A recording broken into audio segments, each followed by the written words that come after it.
voire on a, assez naturellement, très spontanément, on est parti dans cette dimension et on la revendique un peu aujourd'hui parce que pour nous, elle est complètement inhérente à la question du paysage et je pense qu'on a des choses, on aborde les choses un peu différemment des architectes urbanistes et les visions sont complémentaires. Donc voilà. Noisy, en gros, l'aménageur c'est la Socarène, c'est un concours qu'on a gagné en 2015, et puis la livraison prévisionnelle avec tous les lots et toutes les parties bâties, c'est à peu près pour 2021. C'est 10 hectares, donc c'est relativement grand, mais dans ces 10 hectares, on a une grande partie de surface inondable. On est environ 500 logements. On est au bord de la Marne, donc à Noisy-le-Grand. Donc, juste pour brosser un petit portrait général, l'insertion dans le territoire, on n'est pas très très loin finalement du bois de Vincennes, mais on se rend compte là, par la petite image, on est là juste ici. Dans le territoire, déjà dans le territoire de Noisy, ce qui est intéressant en Noisy-le-Grand, c'est que c'est une ville laboratoire, c'est une commune laboratoire. On a à la fois du plateau, des bois, on a des coteaux, on descend au bord de la Marne. C'est une ville riche en termes d'inscription globale dans le territoire et puis avec plein de situations très différentes. Bord de Marne, ce qui est caractéristique, c'est les nappes de pavillonnaires qui sont, alors on a, je pense, le tort de dire que c'est pas du dense, c'est pas dense en hauteur, c'est vrai, mais par contre, c'est relativement dense globalement. On a une inscription avec des rues assez simples qui descendent vers la Marne, et puis tout le reste avec des pavillons relativement épais, plutôt hauts aussi, qui font qu'il y a une image un peu inscrite aujourd'hui sur les coteaux de la Marne et qui a tendance à muter. Muter parce que Noisy-le-Grand, Grand Paris, il y a aujourd'hui beaucoup de perspectives dans ces territoires de la périphérie de Paris, qu'au contrat de plan de développement, en gros, on accentue sur la capacité, on demande aux communes de se doter de plus en plus d'offres de logements, parce que effectivement, aujourd'hui, on sent qu'il faut partir assez loin dans le territoire de l'Île-de-France et offrir un maximum d'habitation. Donc Noisy répond présent globalement parce que c'est beaucoup de projets. Ici on a la partie Mont-d'Est qui correspond à la gare RER, c'est un peu là que tout le monde arrive parce que c'est l'accès le plus facile par le RER A. On est sur le plateau avec des choses que vous connaissez certainement dans le palais de Palazzo d'Abracès ou les gros camemberts. Voilà, c'est dans l'idée, tout le monde a un peu cette idée-là de Noisy. Dans ce travail sur les projets et sur le fait d'habiter et d'offrir du logement à Noisy, il y a une espèce de grande banane là, de projet qui vient jusqu'à la Marne, en passant par Maille-Horizon Nord, etc., les Baeurs, et puis notre projet tout au bout qui n'a rien à voir avec le reste. Et c'est ça qui est intéressant parce que du coup, on a une diversité de situations vraiment énorme à Noisy. On a la chance d'avoir la Marne parce que tram vert, tram bleu, il y a une vraie dimension écologique et en plus cadre de vie naturel avec le parc de la Haute-Île qui est vraiment un espace, un vrai réservoir écologique. Et puis nous, dans ce territoire, on s'est mis en cohérence avec cette dimension transversale de l'eau et de la nature. Mais ce qu'on peut voir là dans les taches roches et rouges, c'est que pour une fois, hormis le parc de la Haute-Île qui est vraiment très écolo, et puis réserve, on a là une grande surface aujourd'hui qu'on trouve rarement finalement sur les berges de Marne. Voilà le site tel qu'il était quand on est arrivé à peu près. C'est une friche qui a bien 20 ans, sur lequel il y a eu pas mal de projections et de projets qui n'ont pas forcément abouti. Ce qu'on peut dire de cette image, c'est qu'on voit là sur la partie gauche vraiment le pavillonnaire, et puis de l'autre côté, nous, ce site est vraiment en transition avec une plus grande échelle liée à des équipements supra-communaux. C'est le SIAP et le CEDIF, et donc là, pour information, il y a un tiers de l'eau potable des Parisiens qui est pompée dans la Marne. Voilà. Donc on est vraiment en bascule entre des échelles d'activité et d'habitat, avec la présence de la Marne qui est l'atout, à quelques mètres. C'est très bucolique, c'est charmant, on vient s'y promener, on a toute la partie verte qui permet finalement de relier assez facilement le site au RER. Donc ça, c'était un des atouts du projet aussi, c'est de dire que la question du déplacement ne se résout pas seulement par l'idée de... il y a le Grand Paris, il y a toutes les infrastructures un peu lourdes qu'on met en place aujourd'hui, mais avec ce qui existe et les voies vertes, on est aujourd'hui en vélo ou en trottinette, parce qu'on fait beaucoup de trottinettes. Je peux vous dire qu'on est à un quart d'heure de la station RER et que finalement c'est extrêmement accessible alors que ça paraît très loin. Alors le site en friche depuis 20 ans, c'est lieu de promenade, il y a beaucoup de noyers, alors les gens, d'où le nom Noisy d'ailleurs, les gens viennent ramasser des noix, etc. Ça c'est des petites choses qu'on aime bien encore une fois collecter, ça faisait partie d'un des petits trésors et évidemment c'est des choses qu'on va préserver dans le cadre du projet. Et puis il y a des zones qui sont largement enfrichées, alors ça c'est toujours le débat avec la partie écologique. Mon Dieu, les acacias, on va se faire dévorer. Non, il faut absolument, dans l'idée, les abattre pour dès qu'on commence à faire les études d'impact et les relevés faune-flore, on dit les acacias, surtout, vous les verrez tous. Ben, non, on n'est pas tout à fait d'accord. Et puis en plus, on est là soumis à autorisation de défrichement. Donc il y a un moment où on devient complètement schizophrène, où on ne peut pas défricher, en même temps il faut tout abattre. Donc on a eu quelques petits challenges comme ça. La petite anecdote sur les acacias, parce que ça revient partout où on travaille. Les robiniers, c'est quand même une des seules essences en France qui propose bois qui soit naturellement résistant. En gros, qu'on peut mettre en place dehors sans avoir à le traiter, et qui est vraiment une alternative au bois exotique. Et aujourd'hui, les écologues regardent le robinier comme une plante invasive, alors que elle est invasive effectivement sur pas mal de friches. Elle n'a pas des comportements hégémoniques sur d'autres espaces. Donc il faudrait un petit peu changer, moduler tous ces propos des écologues là-dessus, et puis re-regarder cette nature qui de toute façon est là, contre laquelle on ne peut pas lutter, mais plutôt travailler avec. Du coup, juste pour cette partie-là, on a des zones qui sont plus naturelles qu'on va maintenir dans l'idée d'espaces plus sauvages. Et puis l'acacia, on va travailler finement pour le maîtriser, mais évidemment, il reste en place. Voilà, je vous parlais des rues qui sont sèches, qui descendent, c'est vraiment des petits gabarits, elles reprennent le parcellaire, elles descendent jusqu'à la Marne, elles ouvrent vers la Marne. C'est quelque chose qu'on a gardé dans le cadre du projet, évidemment. Et puis on voit là qu'il y a ce qui est intéressant, c'est qu'on aperçoit un cèdre, il y a des espèces de vestiges des parcs, en fait, des grands domaines qui existaient auparavant sur les bords de Marne, et c'est quelque chose qui nous a fait réfléchir dans les préconisations qu'on a imposées aux lots privés, c'est d'avoir quelques arbres structurants dans les lots.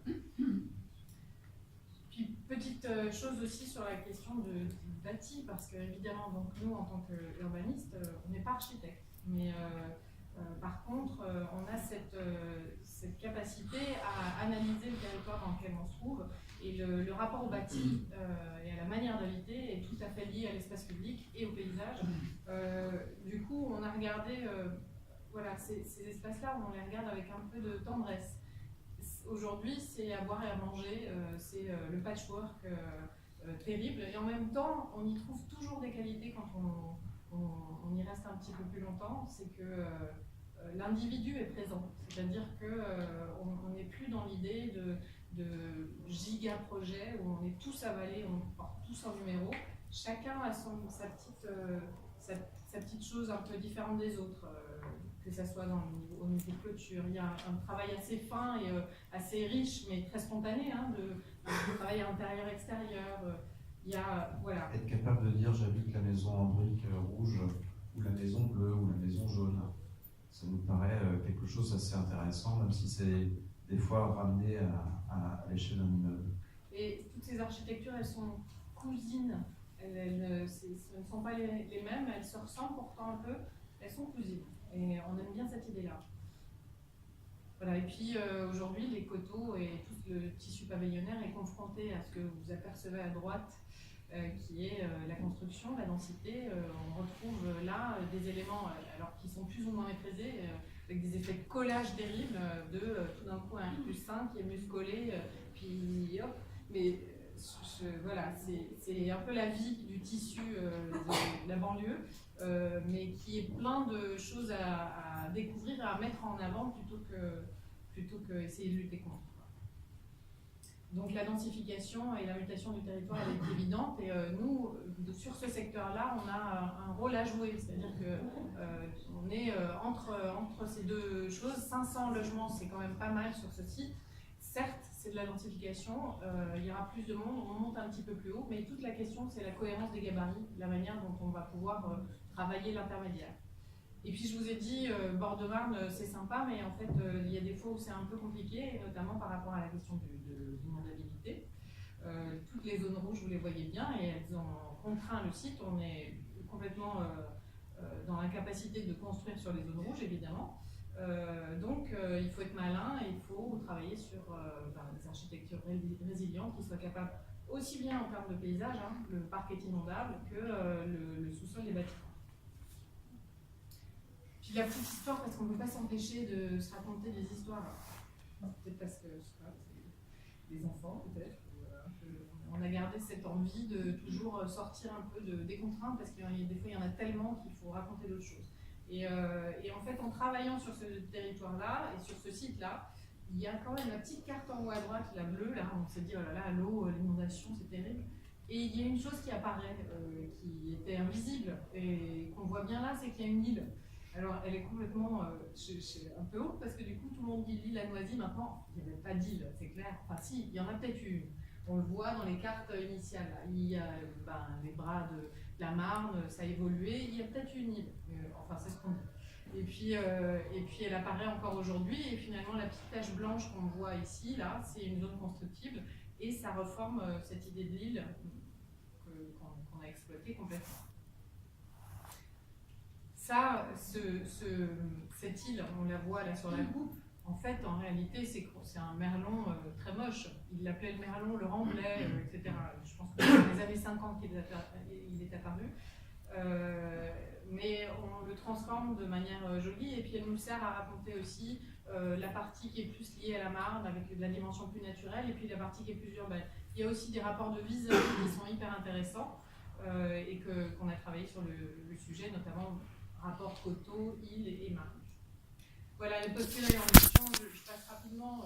On voit bien, on reprend l'idée de l'architecture résiliente en haut à droite, l'idée de tirer l'esprit de la Marne très profondément dans le site, avec une nature amplifiée. On est évidemment, on travaille sur le côté exemplaire du quartier, et puis la dernière chose qui est finalement ce qui nous tient le plus à cœur, c'est la question des usages, de manière à rendre possible des usages qui soient complémentaires par rapport au secteur, et qui apportent, qui soient une vraie plus-value globalement par rapport au quartier.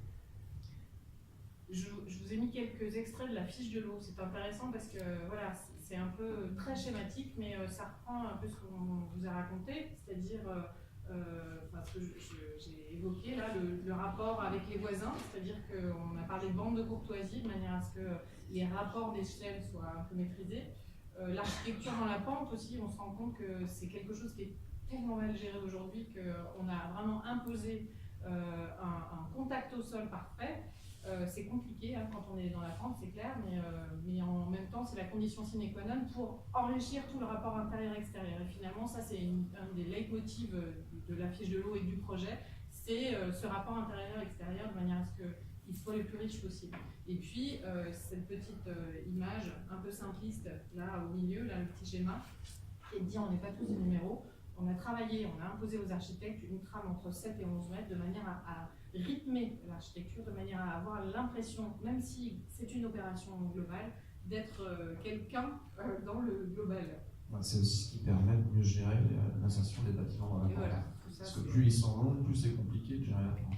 Donc on a beaucoup parlé de la question de la typologie, évidemment, des rythmes toujours, de la manière d'habiter, des hauteurs, évidemment, des porosités, du rapport entre le public et le privé.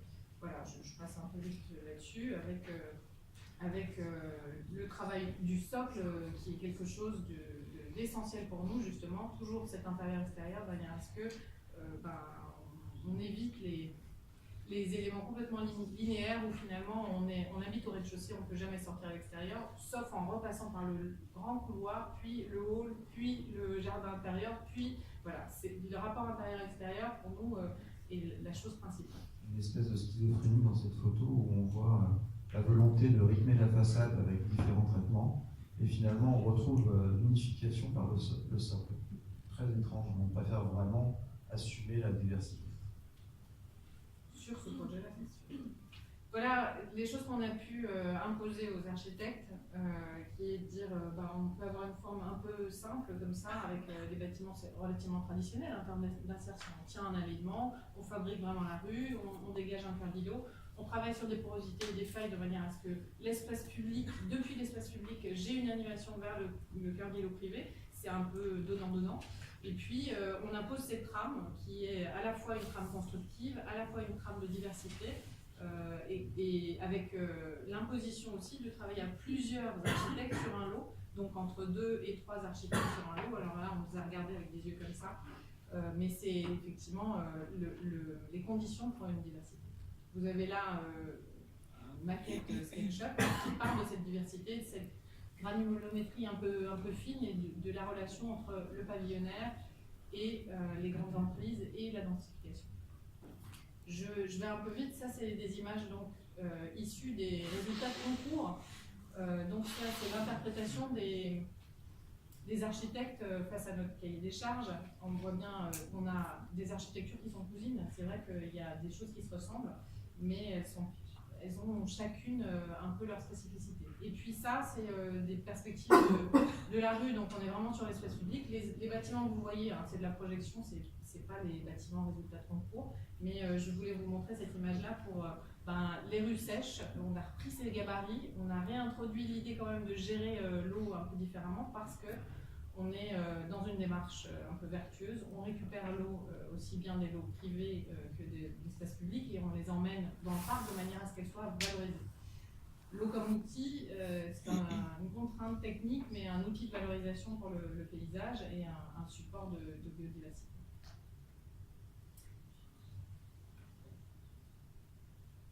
Pour finir, le 5e projet,